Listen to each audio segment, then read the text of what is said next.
The broken promise. Captain Sarah Chen had been flying passenger routes for 12 years, and she knew the unwritten laws of space better than most. The Starlight Express wasn't the biggest transport in the human fleet, but it was reliable, comfortable, and safe. Today, she carried precious cargo, 45 civilians heading to the new Terra colony, including 18 children whose laughter echoed through the corridors. Sarah smiled as she watched little Tommy Rodriguez chase his sister Anna through the observation lounge, their parents calling after them to slow down.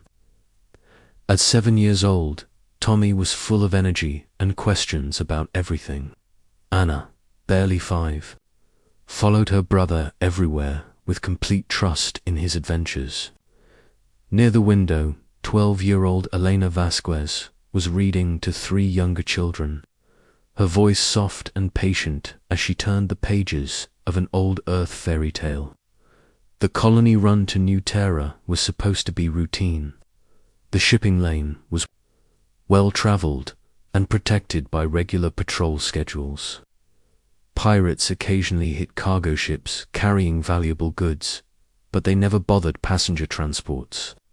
There was an understanding in the galaxy, a rule so old and sacred that no one even remembered who first established it. Adults might be taken as slaves or killed in raids, but children were always left alone. Always. Sarah was reviewing the navigation charts when her sensor officer, Lieutenant James Park, called out from his station. His voice carried a note of concern that made Sarah look up immediately. "Captain, I'm detecting 3 ships emerging from the nebula cluster. They're not responding to standard identification protocols." Sarah set down her coffee and moved to the sensor display. 3 vessels, clearly military design, but with modifications that screamed raider to anyone who knew what to look for. The ships were Krolix build, the insectoid species, known for their aggressive territorial expansion and their complete disregard for most galactic laws. "What's their heading, James?" "Straight for us, Captain. They'll intercept in 20 minutes. At current speed." Sarah felt her stomach tighten. The Krolix were dangerous, but they followed the same basic rules as every other species in the galaxy. They might take adults as slaves for their work colonies, but they would never touch the children. That was the one line nobody crossed. "Send out a standard civilian transport identification," Sarah ordered. "Include our passenger manifest. Make sure they know we have children aboard." Lieutenant Park worked at his console, then looked up with confusion. "Signal sent, Captain, but they're not acknowledging. They're still closing fast." Through the ship's communication system, Sarah could hear the children playing in the passenger areas. Tommy was asking his father about the stars they could see through the windows. Elena was still reading her story, her young voice bringing comfort to the smaller children gathered around her. "This is Captain Sarah Chen of the civilian transport Starlight Express." She broadcast on the standard emergency frequency. "We are carrying civilian passengers, including 18 children, to New Terra colony. We have no military cargo and pose no threat. Please identify yourselves and state your intentions." The reply came in the harsh clicking language of the Krolix, then switched to broken galactic common. "Human vessel, you will stop engines and prepare for boarding. Any resistance will result in destruction." Sarah felt a small relief. They were planning to board, not destroy. That meant they were following standard raider protocol. "Understood, we will comply. Please remember we have 18 children aboard, ages 4 to 16. "Your cargo is noted," came the cold reply. The boarding happened with military precision. The Krolix cut through the airlock using plasma torches, their insectoid forms moving with deadly efficiency. They were tall creatures with 6 limbs, chitinous armor, and compound eyes that seemed to see everything at once. Their leader wore the markings of a ship commander and carried weapons that hummed with lethal energy. Sarah met them at the airlock, her hands raised in the universal gesture of surrender. Behind her, she could hear the frightened voices of her passengers as they were herded into the main corridor. "I am Captain Chen," she said to the Krolyk's leader. "We will comply with your demands. Please remember the children." The Krolyk's commander studied her with those multifaceted eyes. When it spoke, its voice was like grinding metal. "You have 45 humans aboard, 27 adults, 18 juveniles. The adults you can take," Sarah said carefully, "but the children stay here. That's the law. That's how it's always been." The Krolyk's commander made a sound that might have been laughter. "Laws change, human. Your species grows weak with too much peace. You forget that strength determines law." Sarah's blood went cold. "What are you saying?" "Young humans adapt quickly to new environments. They learn our ways faster than adults. The work colonies need trainable laborers. No." Sarah stepped forward, forgetting about the weapons trained on her. "You can't. Nobody takes children. Ever. That's the one rule everyone follows." The energy weapon fired, and Sarah collapsed to the deck, her body racked with pain from the neural disruptor. Around her, the adult passengers screamed and tried to rush forward, but more weapons appeared. The Krolyks had done this before. From the passenger areas came new sounds, children crying, voices calling for their parents. Sarah heard Tommy Rodriguez screaming for his mother, his sister Anna sobbing in terror. Alina Vasquez was trying to calm the younger ones, but her own voice was shaking with fear. "Please," Sarah gasped through the pain. "Don't do this. You're breaking the most sacred law in the galaxy." The Krolyk's commander looked down at her. "Your human governments are scattered across hundreds of worlds. Your military is spread thin, protecting trade routes. Who will stop us? They'll come."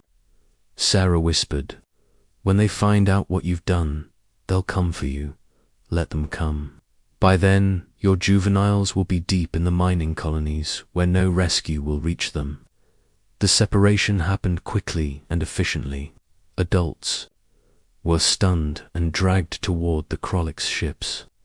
The children were carried separately, still conscious but paralyzed by fear.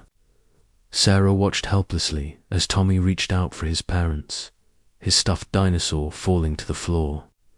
Anna was calling for her brother, not understanding why he couldn't answer. Elena Vasquez, even at 12, tried to protect the smaller children. She struggled against her captors until they stunned her too, her body going limp as she was carried away. The youngest child, 4-year-old Michael Kim, was crying for his grandmother, the only family he had in the galaxy. "This will start a war," Sarah managed to say as the Krolyk's leader paused at the airlock. "You have no idea what you've just done."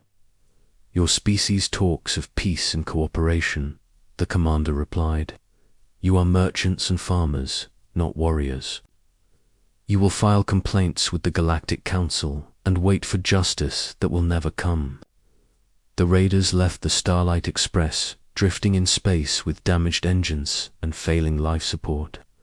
Sarah lay on the deck of her own ship, listening to the emergency systems beeping their warnings. Lieutenant Park was unconscious but alive. The other crew members were scattered throughout the ship, some dead, others barely breathing. Sarah managed to crawl to the emergency communications panel. Her hands shook as she activated the distress beacon and began recording her message. "This is Captain Sarah Chen of the Transport Starlight Express. We have been attacked by raiders. They have taken all passengers, 27 adults and 18 children. The children were taken alive to be used as slave labor. The sacred law has been broken." She paused, thinking of Tommy's laughter, Aina's trust, Elena's gentle voice reading stories to the younger ones. The Krolliks believe humans are weak because we choose peace. They think we won't fight back because we follow diplomatic protocols. They have made a terrible mistake. Somewhere in the dark between the stars, 18 human children are calling for their parents. And every parent in human space is going to hear their cries. The message transmitted automatically, bouncing from relay station to relay station across the galaxy. Within hours, it would reach Earth, then spread to every human world, every colonial outpost, every ship in the void. 6 hours later, the rescue ships arrived. Commander Lisa Torres, of the Colonial Security Force, found Sarah barely conscious, the ship systems failing round her. The rescue team worked frantically to save the survivors and stabilize the ship. "How many children?" Torres asked, as medics worked on Sarah. 18, Sarah whispered, ages 4 to 16. "They took them all." Torres went very quiet. She had been working colonial security for 15 years. She had seen pirates, smugglers, and raiders of every species, but she had never seen anyone take human children. "Are you certain they took them alive?" Sarah nodded weakly, said they were valuable, said the old laws no longer applied. Torres stood up slowly and walked to her communications officer. "Send a priority message to Earth Defense Command, full encryption. Classification level Alpha. Tell them the Krolliks have taken human." The message traveled through space at the speed of light, jumping from relay to relay. It reached Earth in 18 hours, then spread like wildfire through the human communication networks. Every parent, every grandparent, every person who had ever loved a child received the news within days. The Krolliks had made their first mistake when they decided to break the ancient law. But their second mistake was far worse. They had assumed that because humans chose to be peaceful, they were naturally weak. They had forgotten that peace is not the absence of violence, it is violence held in check by choice. They had forgotten that humans were the apex predators of Earth, creatures who had clawed their way to the top of the food chain through intelligence, cooperation, and ruthless determination when threatened. They had forgotten that human children were not just individuals, they were the future of the species, protected by instincts older than civilization itself. But most importantly, they had forgotten that there are 2 types of species in the galaxy: those who fight for territory, resources, or honor, and those who fight for their young. The first type might be negotiated with, reasoned with, or defeated through superior tactics. The second type doesn't stop until they win.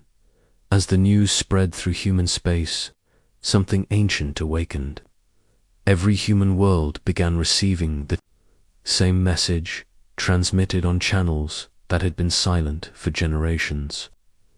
Military commanders who had never met began coordinating with each other. Colonial governors started mobilizing resources they hadn't touched in decades. The message was simple, broadcast in hundreds of languages but carrying the same meaning everywhere. They took our children. All of us are coming. The Krolliks Confederacy was about to discover what humans were like when someone threatened their young. They were about to learn why there had been a sacred law about children in the first place. And they were about to understand that some lines should never, ever be crossed. Asterisk, when humanity awakens, Admiral David Torres stood in the war room of Earth Defense Command, his face carved from stone as he read the report for the 5th time. The holographic display showed the attack site, the empty passenger compartments of the Starlight Express, And the testimony from Captain Sarah Chen, 18 human children, taken by Krolyk's raiders who claimed the old rules no longer applied. Around the table sat the most senior commanders in human space. General Patricia Williams had abandoned a retirement ceremony to be here. Commander Robert Kim had recalled his deep space reconnaissance fleet from the Outer Rim. Dr. Maria Santos, the civilian diplomatic representative, looked like she hadn't slept in days. "Tell me this is some kind of communications error, General," Williams said, her voice tight with controlled rage. "Tell me these insectoid bastards didn't actually take our children." Admiral Torres activated the display, showing the children's belongings scattered across the transport's floors. Tommy Rodriguez's stuffed dinosaur, Elena Vasquez's book of fairy tales, Ana Rodriguez's small shoes, dropped when she was carried away. 18 children, he said quietly. Tommy Rodriguez, age 7, Ana Rodriguez, age 5, Elena Vasquez, 12 years old, Michael Kim, only 4, 14 others ranging between those ages, all taken alive by Krolyk's raiders who told Captain Chen that strength determines law now. Dr. Santos cleared her throat nervously. "Admiral, I've been in contact with the Galactic Council. They're convening an emergency session. The Krolyk's Confederacy is claiming this was unauthorized, rogue elements acting without government approval." "Rogue elements," Admiral Torres repeated, his voice deadly calm. "That's their excuse for breaking the most fundamental law of civilized space. They're offering to conduct an internal investigation," Dr. Santos continued. "They say they'll locate the raiders and return the children through proper diplomatic channels." Commander Kim looked up from his tactical display. "How long do these diplomatic channels usually take, Doctor?" "Well, there are procedures to follow, evidence to gather. The Galactic Council moves carefully on matters this sensitive." "How long?" Kim asked again. Dr. Santos shifted uncomfortably. "Months, possibly years. But that's how civilized species handle these situations." Admiral Torres walked to the massive window overlooking Earth's orbital shipyards. Thousands of vessels filled the construction bays, patrol ships, destroyers, carriers, and massive dreadnoughts, the pride of human engineering built to protect human space and human lives. "Doctor," he said, without turning round, "how many children do you have?" 3, Admiral. Ages 6, 9, and 14. "And if someone took them, how long would you want to wait for diplomatic channels to bring them home?" Dr. Santos was quiet for a long moment. "I understand your position, Admiral, but we have to consider the larger implications. Military action could destabilize the entire galactic community." General Williams stood up suddenly. "The galactic community is already destabilized. They took our children. That's not something you negotiate about." Commander Kim pulled up intelligence files on his display. "I've been monitoring Krolyk's communications since the incident. Their government is trying to distance themselves from the raiders, but their military is mobilizing defensive positions. They know what's coming." "Good," Admiral Torres said, turning back to face the room. "They should be afraid." He activated the main display, showing a three-dimensional map of human space. Red dots marked military installations. Blue dots showed colonial settlements. Green dots represented the defense fleets stationed throughout human territory. "For over 2 centuries," he said, "humanity has been peaceful members of the galactic community. We've followed their rules, respected their customs, participated in their endless committees and negotiations. We've shown them that we can be civilized, that we can be diplomatic, that we can be reasonable. The room fell silent except for the hum of electronics. But they've made a critical error in judgment. They've forgotten what we were before we reached the stars. They've forgotten that we evolved on a world where everything was trying to kill us. They've forgotten that we didn't become Earth's dominant species through committee meetings and diplomatic negotiations. Admiral Torres gestured to the display, showing Earth's defense networks. They've forgotten that we are predators who chose to be civilized. And the one thing you never ever do to a predator is threaten its young. General Williams nodded grimly. What are your orders, Admiral? Send a message to every human world, every colonial outpost, every ship in the void. Full military mobilization. I want every captain, every soldier, every pilot to understand that 18 human children are in the hands of aliens who think they can break our most sacred law. Dr. Santos stood up quickly. Admiral, with respect, full mobilization means war. The Galactic Council will never approve military action over 18 individuals. Admiral Torres looked at her with eyes that held no warmth. Doctor, the Galactic Council doesn't get to vote on how we protect our children. This isn't about politics or territory or trade agreements. This is about the fact that somewhere in the dark between the stars, 18 human children are crying for their parents. Commander Kim was already working at his console. Admiral, we have over 2,000 ships available for immediate deployment. Response times will vary, but we can have the first wave at the Krolix border within 72 hours. Do it, Admiral Torres ordered, and send a message to the Krolix Confederacy. Tell them they have 24 hours to return our children, unharmed to human space. And if they refuse, General Williams asked, then we remind them why there was a rule about not touching human children in the first place. The war room erupted into activity as officers began coordinating the largest military mobilization in human history. Messages flew through space, at light speed, carrying orders to distant commanders and colonial governors on colony worlds. Farmers put down their tools and reported to mobilization centers.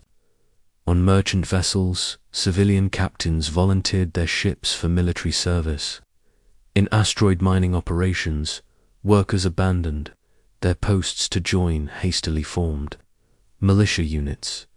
But the most profound change was happening in the homes throughout human space.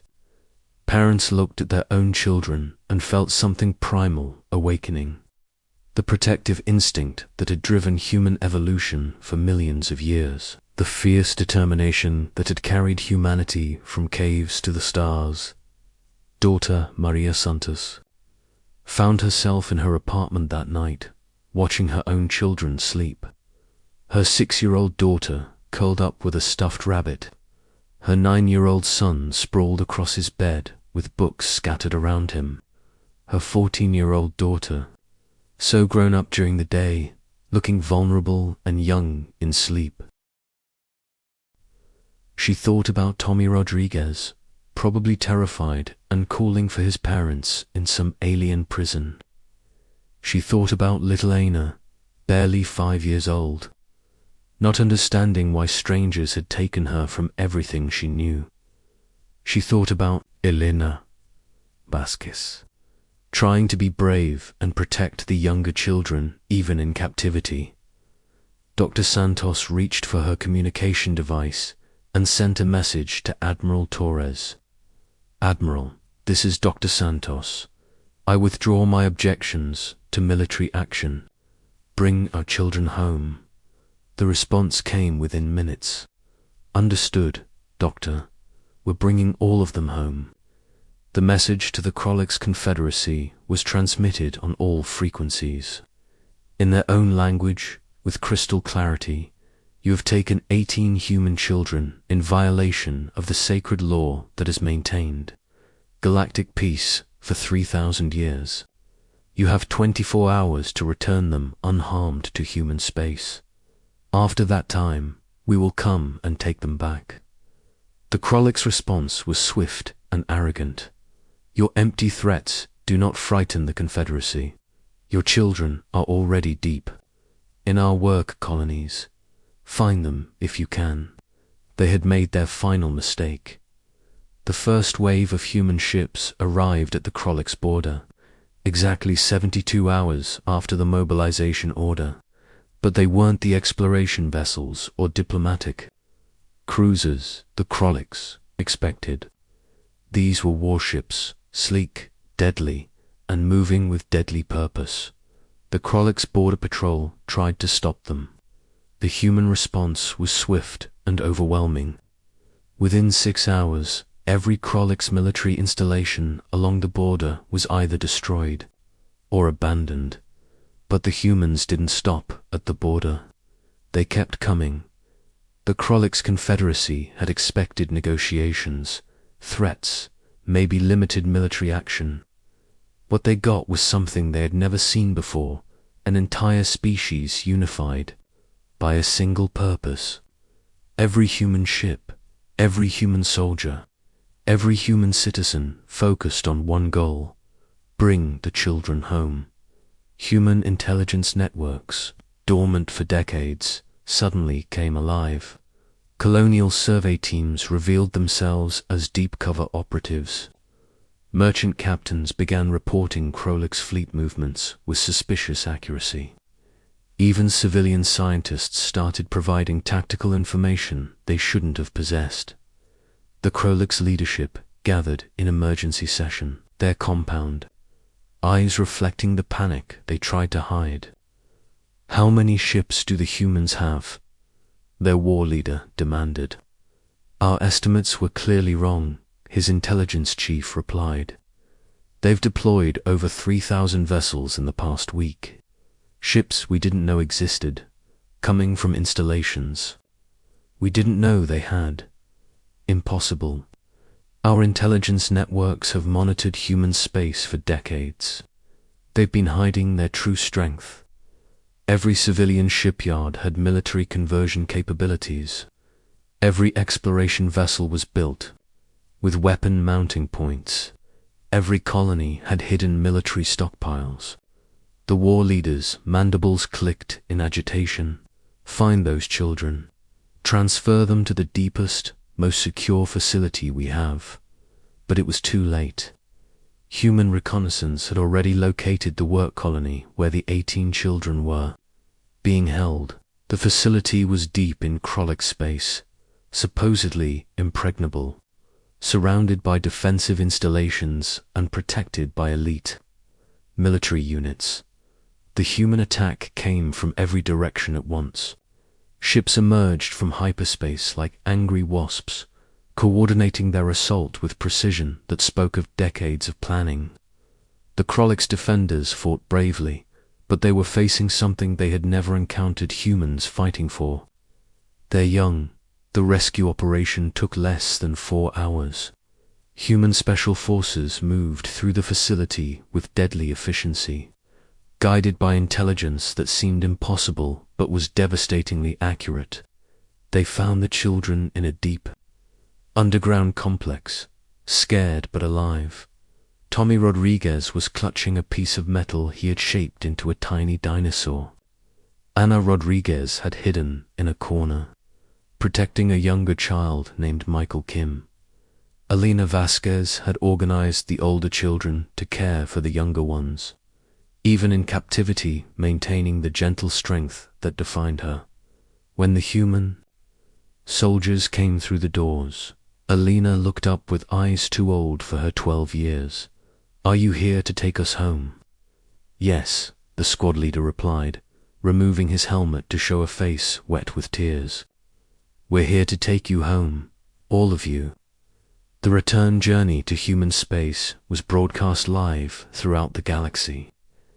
Every species watched as human ships formed a protective convoy around the transport carrying the rescued children. Every government noted the precision of the operation, The overwhelming force brought to bear, the absolute determination of a species protecting its young. The Krolix Confederacy offered reparations, apologies, and promises that such a thing would never happen again.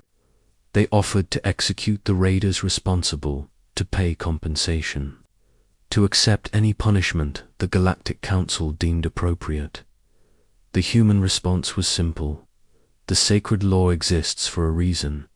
Remember it. But the galaxy had learned something new about humanity that day. They had discovered that the peaceful, diplomatic species they thought they knew was actually something much more dangerous. A predator species that chose to be civilized, but never forgot how to hunt. The 18 children returned to their families, 2 colonies that welcomed them as heroes, to a species that had moved heaven and earth to bring them home. Tommy Rodriguez hugged his parents and kept his metal dinosaur as a reminder of his adventure. Ana Rodriguez never left her brother's side for months afterward. Alina Vasquez continued reading stories to younger children, but now her voice carried a quiet strength that came from surviving the unthinkable. And throughout human space, parents looked at their own children with new understanding.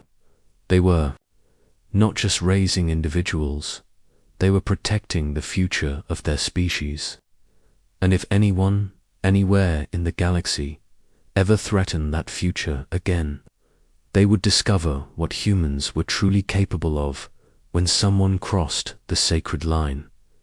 The rule about not harming children was written in stone once more, enforced not by diplomacy or committee decisions, but by the absolute certainty that humanity would come for their young. No matter the cost, no matter the odds, no matter how far they had to travel or how many enemies they had to face, some lines should never be crossed. The galaxy remembered that lesson well. Asterisk.